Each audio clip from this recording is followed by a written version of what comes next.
하나님의 아들 예수 그리스도는 우리를 위하여 사람의 몸으로 이 땅에 오셨습니다.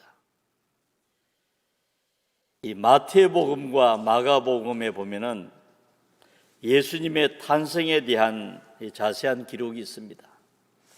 이 마태복음에는 동방의 박사들이 찾아와서 경배드렸습니다. 또 누가복음에 보면은 베들레헴 구유에 탄생하신 예수님을 목자들이 찾아와 경배하고 또 하늘의 천군 천사가 찬양했습니다.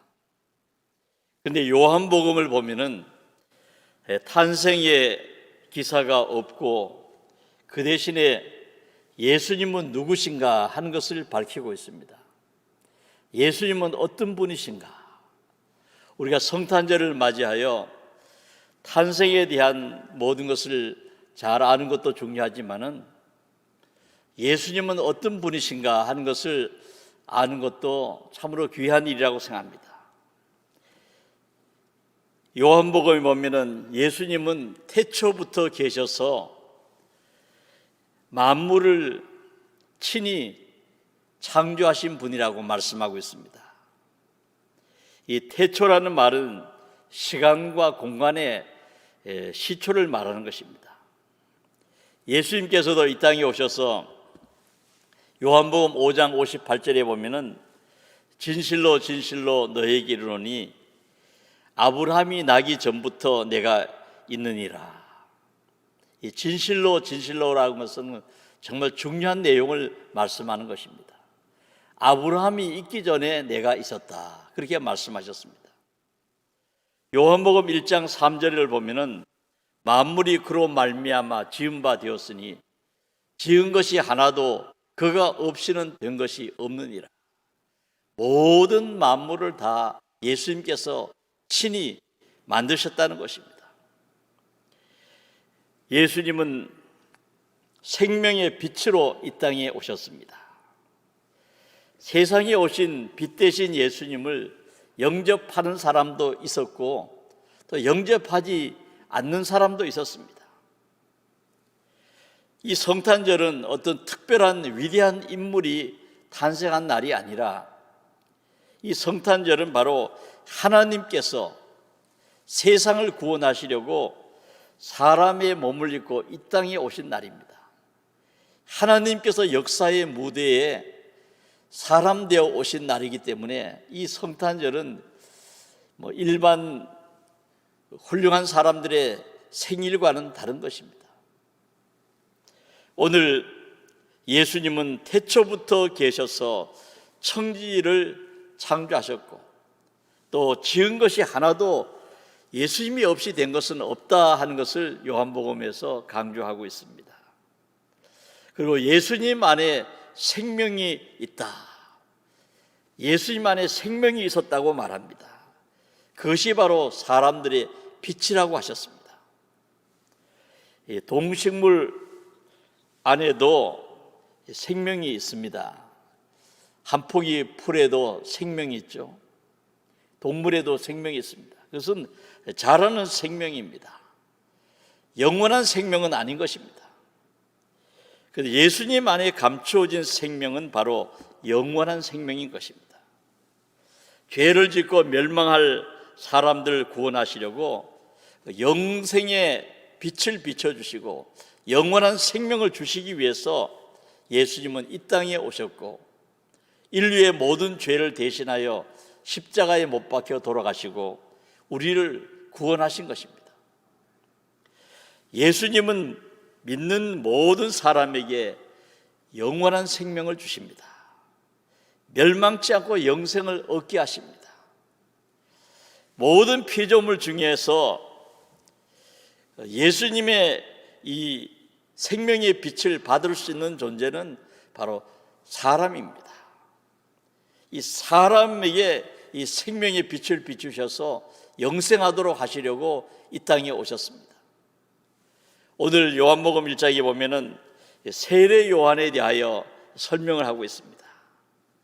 예수님의 길을 준비하는 사람으로 6개월 먼저 이 땅에 와서 예수님의 길을 닦은 사람입니다. 오늘 성경에 보면은 세례 요한은 어떤 사람인가? 이 세례 요한은 이 사도 요한이 세례 요한에 대해서 아주 중요하게 기록을 했습니다. 왜냐하면은 사도 요한은 바로 세례 요한의 제자였기 때문입니다. 세례 요한의 제자였다가 예수님의 제자가 된 사람이 바로 사도 요한입니다. 그는 세례 요한을 설명할 때 하나님께로서 보내심을 받은 사람이라 그렇게 말하고 있습니다. 하나님께로부터 보내심을 받은 사람이 났으니 이름은 요한이라. 이 세례 요한은 나이가 많은 아버지 제사장 스가랴와 어머니 엘리사벳 사이에서 태어났습니다. 자식을 낳지 못했는데 나이가 많아서 자식을 낳았습니다. 이 세례 요한은 막중한 책임을 가지고 이 땅에 보냄을 받았는데 그 세례 요한의 사명이 뭔가?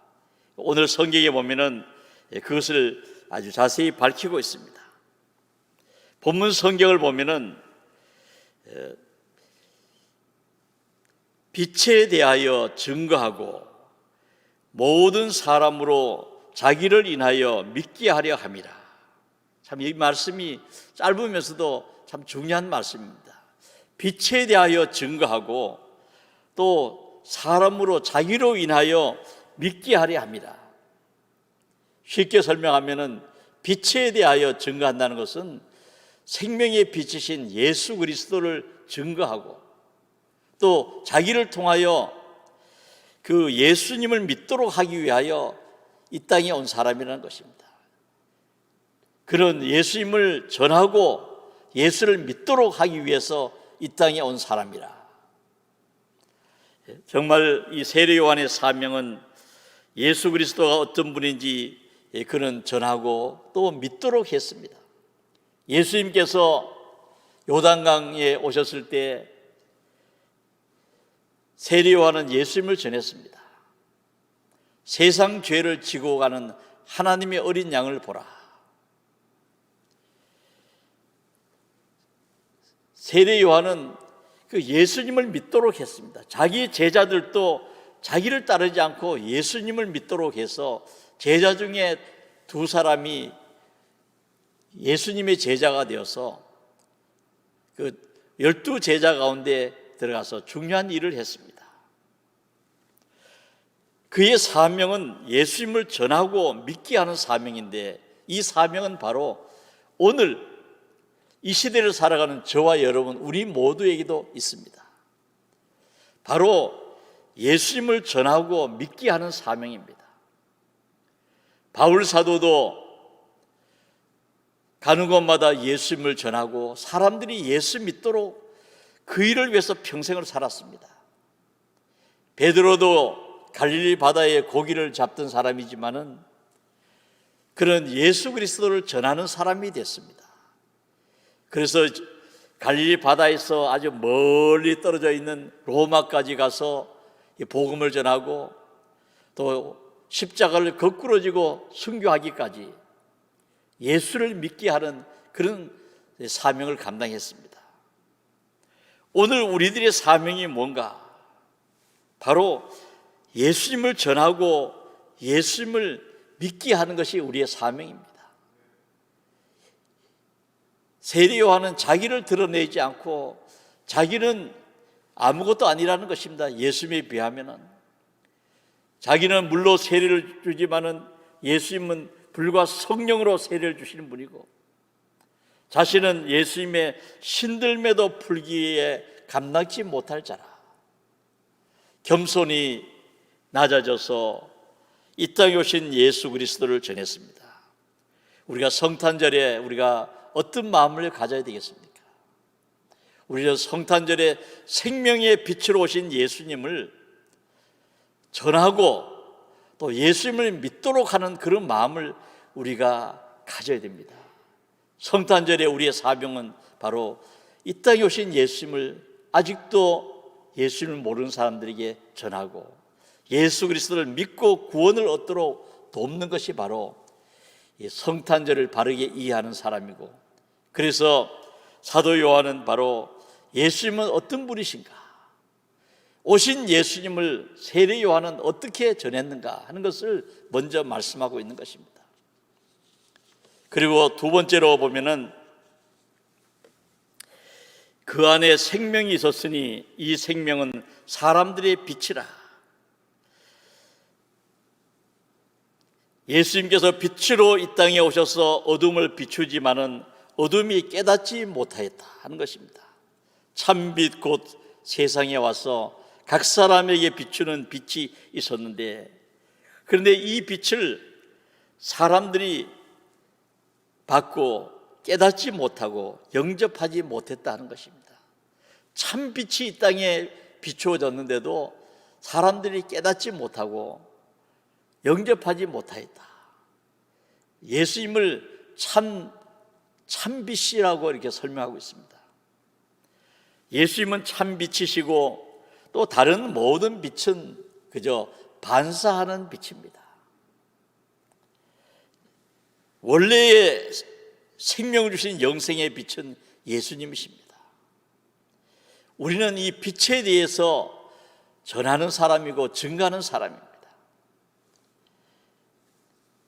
반사되는 빛이 있고 원래의 빛이 있습니다. 예수님은 빛 중에 빛이시기 때문에 참빛이라고 말씀하고 있습니다. 세상이 그로 말미암아 지은 바 되었으되 세상이 그를 알지 못하였다. 세상을 지으신 분이 이 땅에 오셨는데 사람들이 알아보지 못하고 영접하지 못했습니다. 바울 사도는 로마서 1장 21절에 하나님을 알되 하나님을 영화롭게도 아니하며 감사하지도 아니하고 오히려 그 생각이 허망하여지며 미련한 마음이 어두워졌나니, 자신을 지어주신 하나님을 영화롭게도 아니하고 감사하지도 아니했다.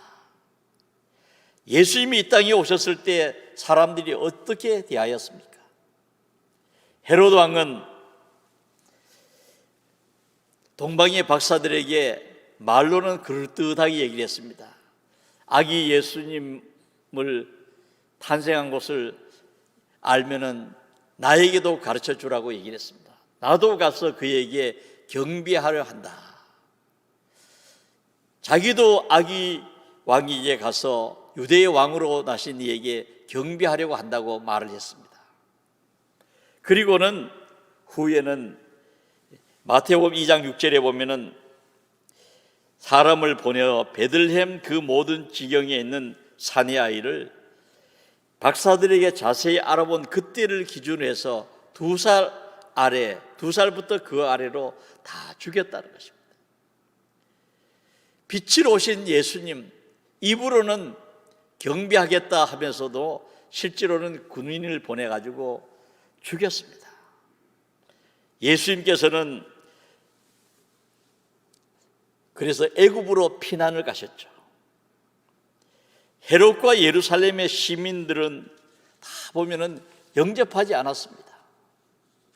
유대의 왕으로 나신 이가 어디 계시뇨 할 때 제사장과 서기관들은 다 금방 알아들었습니다. 유대 땅 베들레헴이라고 대답을 했습니다. 그런데 그들은 알고 있었지만은 한 사람도 찾아가서 경배하지 않았습니다. 예수님께서 오셨지만은 영접지 아니했습니다. 예수님께서 후에 공생애를 시작하시고 공생애 말기에 예수님께서는 십자가에 못 박혀 돌아가셨죠. 누가 십자가에 못 박았습니까? 빌라도는 예수님을 놓아주려고 했습니다. 그런데 유대인들이, 하나님의 백성들이 이 사람을 놓으면 가이사의 충신이 아니니이다.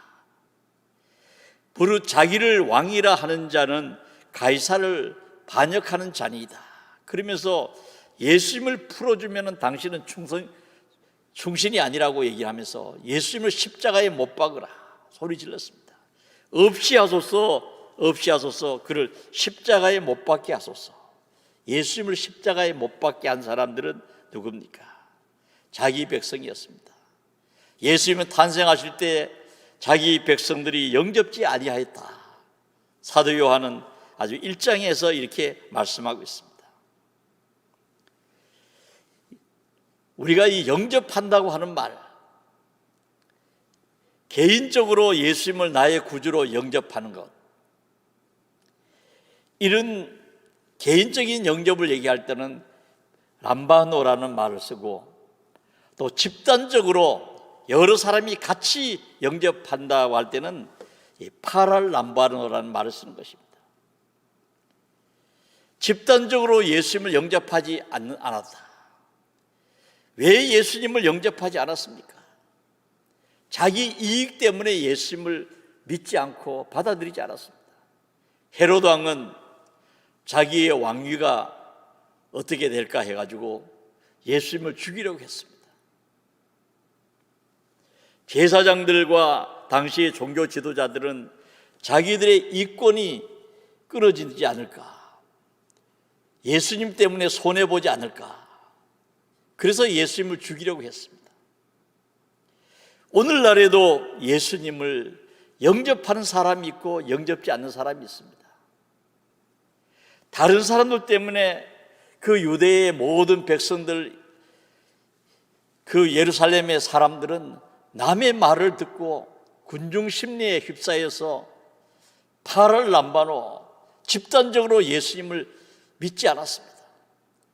예수님을 영접해야 되는데 집단적으로 예수님을 거역하고 받아들이지 않았습니다. 오늘날에도 보면은 여론이 예수님을 나쁘게 말합니다. 교회를 나쁘게 말할 수가 있어요.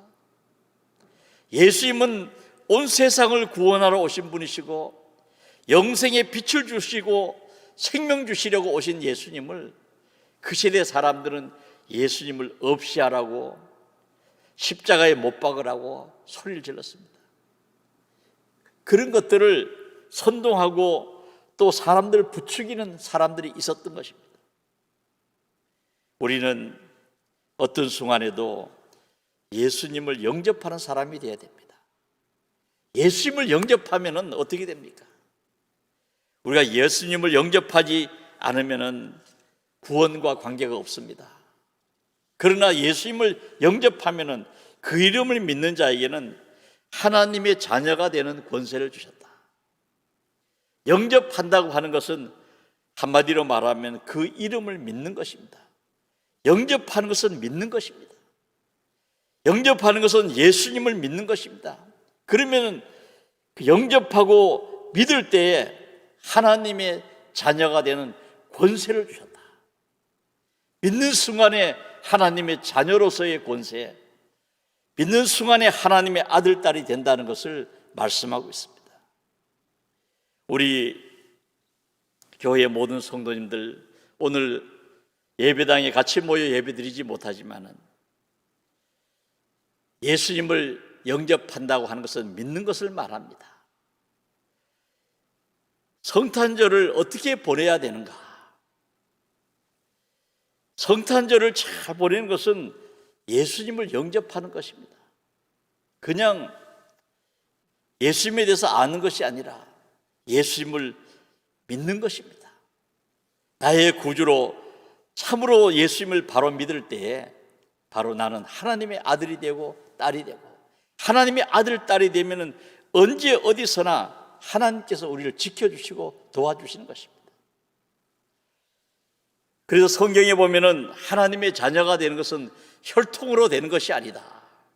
아브라함의 후손이 다 하나님의 자녀가 아니라는 것입니다. 육정으로 나는 것이 아니다. 육정으로 나는 것이 아니라고 하는 것은 바로 무엇을 말하는 것입니까? 하나님의 자녀는 세상 사람들을 통해서 되는 것이 아니라는 것입니다. 인간의 혈통과 육으로 나는 것이 아니라 하나님의 자녀가 되는 것은 사람이 되라 그래서 되는 것이 아니라 바로 하나님의 뜻으로, 하나님으로부터 나는 것이다. 우리 성산의 모든 하나님의 자녀들은 하나님으로부터, 하나님의 은혜로 우리가 구원을 받고 하나님으로부터 우리가 아들, 딸이 되는 그런 복을 우리가 받게 되었습니다. 모든 것은 하나님으로부터 오는 것입니다. 우리가 그냥 교회에 다니는 것과 예수님을 영접하는 것은 차이가 있는 것입니다. 우리 기독교 역사에 보면은 그 헨리에타 미어제라는 분이 있습니다. 이분은 어릴 때 예수님을 믿고 구주로 영접하고 그리고 선교사가 되는 것이 꿈이었는데 7남매의 막내로 태어나가지고 건강이 아주 좋지 못했습니다. 그래서 시력이 약하고 약시로 그냥 앞이 잘 안 보이고 또 당시에 그 담당 의사가 30세가 되면은 실명할 수 있다 하는 그런 말을 했습니다. 그래서 그는 선교사로 가는 꿈을 접고 그리고 교회학교 교사가 됐습니다. 그리고 그의 직업은 고등학교에 화학을 가르치는 고등학교 화학 선생님이었는데 그 헨리에타가 제일 잘하는 것이 뭐냐? 화학을 가르치는 것이 아니라 성경을 잘 가르치는 것이었습니다. 예수 그리스도를 영접하도록 가르치는 것입니다. 성경을 그대로 믿고 하나님의 말씀인 것을 믿고 살아가도록 가르치는데 그의 생애에 관한 그런 전기를 속에 보면은 그는 55명 학생을 맡아가지고 500명이 모이는 교회학교로 만들고 또 헐리우드의 한 교회의 주일학교를 맡아가지고 450명의 학생을 2년 만에 4,200명으로 부흥시켰다는 것입니다.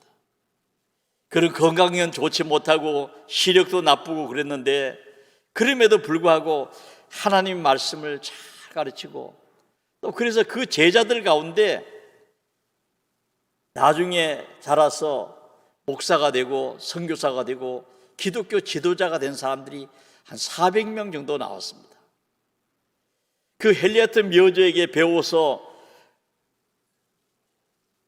기독교회의 지도자가 된 사람 가운데 보면은 그 CCC를 제일 처음 만든 빌 브라이트 박사, 빌 브라이트가 바로 그런 늘 헨리에타 미어제의 제자인 것을 늘 소개하고 다녔습니다.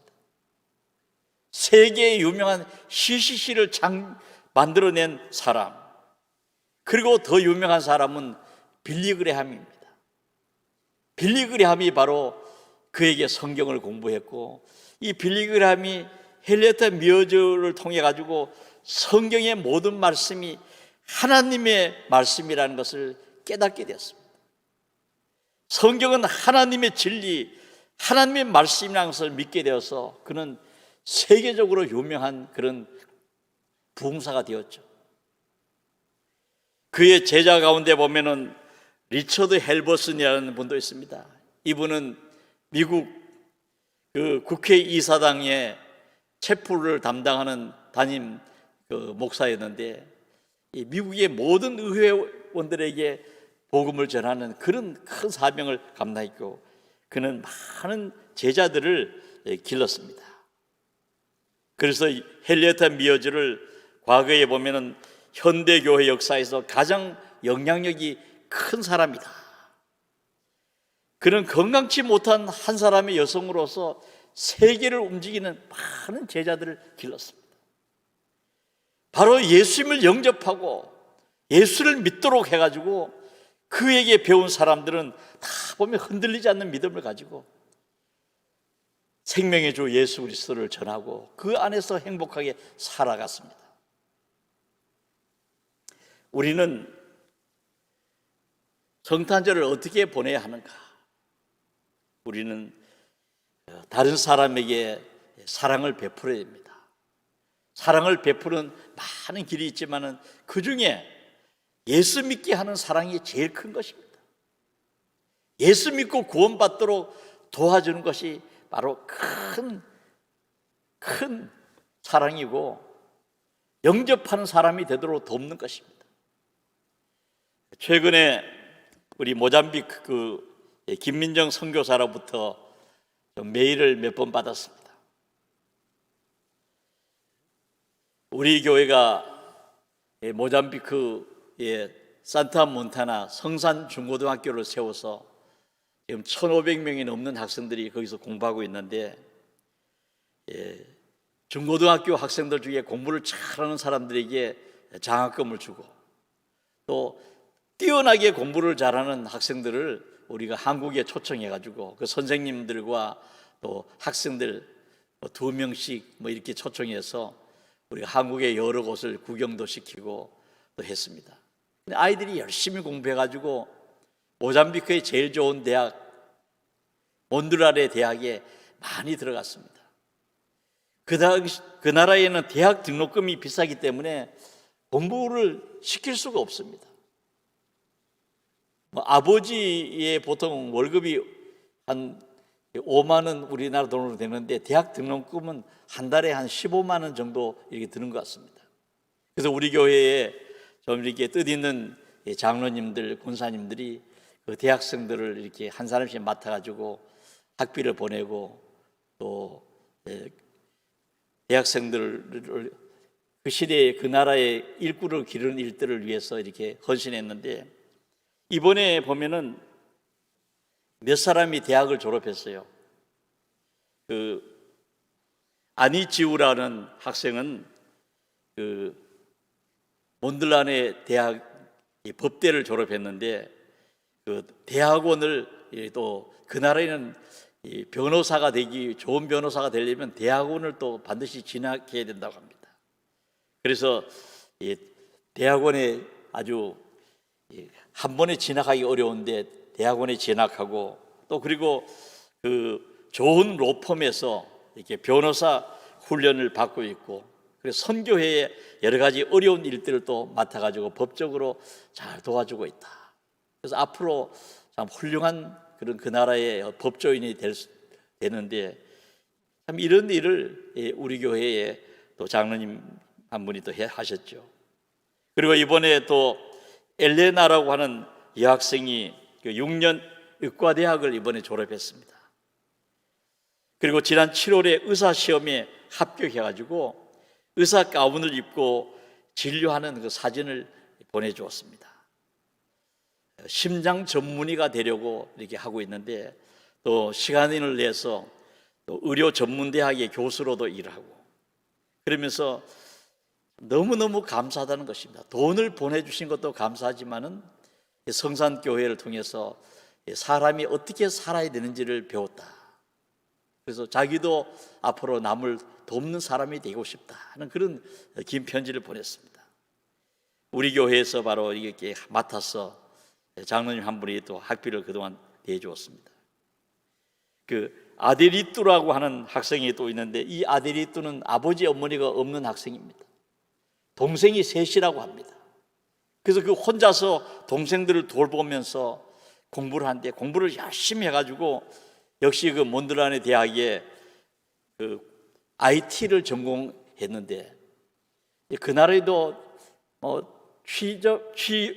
취업이 너무 어려워가지고 참 상당히 취직이 어려운 그런 때인데, 이 사람은 그래도 제일 좋은 대학에서 IT를 공부했기 때문에 이번에 취직이 잘 돼가지고 이제는 동생들을 돌보면서 이제는 경제 활동을 하게 되어서 참 그 얘기를 들으면서 너무 기뻤습니다. 그 외에도 다른 케제라고 하는 학생도 있는데, 졸업해서 도와준 것이 너무 감사해서 또 편지를 보냈어요. 제가 오늘 성탄절에 이런 말씀을 드리는 것은, 성탄의 선물이 무엇이겠습니까? 세상에서도 보면은 사람을 키우는 것이 그 사람에게는 큰 선물입니다. 그런데 이런 선물보다도 좀 더 큰 선물이 뭐겠습니까? 예수 믿게 해서 예수님을 영접하고, 그리고 영원히 구원받는 하나님의 아들, 딸이 되게 하는 것은 더 큰 선물이 아닐까. 우리 교회에 이렇게 참 사랑을 베푸는 많은 분들이 있는 것이 자랑스럽습니다. 우리가 성탄절을 보내면서 성도들이 한자리에 이렇게 예배를 못 드려서 참 담임 목사로서 굉장히 마음이 안 좋습니다. 그렇지만은 우리가 어느 곳에 있든지 내 자신이 빛으로 오신 예수 그리스도를 영접하고 또 예수님에 대하여 증거하고 예수 믿게 해서 모든 사람을 이렇게 주님께로 돌아오게 하고 행복하게 사람들에게 그 도움을 주는 사람, 예수님을 전해서 그 사람이 행복하도록 조금이라도 도움을 줄 수 있는 그런 사람들이 된다면 하나님께서 우리 교회를 더욱 귀히 보시고 또 성도들에게 또 복을 주실 줄로 믿습니다. 이 성탄을 맞이하여 참 복이 되는 우리 성도님들 되시고 우리 교회 성도님을 통해서 세상이 더 밝아지는 그런 아름다운 일들이 펼쳐지기를 주의 이름으로 축원합니다.